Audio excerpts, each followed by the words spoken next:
Azərbaycanı gəzən qocalmaz, vətənini sevməyən insan olmaz.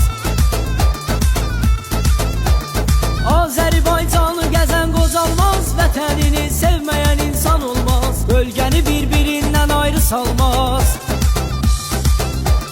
Bölgəni bir-birindən ayrı salmaz. Zirvədədir Azərbaycanlılar, düşmənə bir dərddir Naxçıvanlılar. Çörəyə çox mərddir Naxçıvanlılar, düşmənə bir dərddir Naxçıvanlılar. Çörəyə çox mərddir Naxçıvanlılar.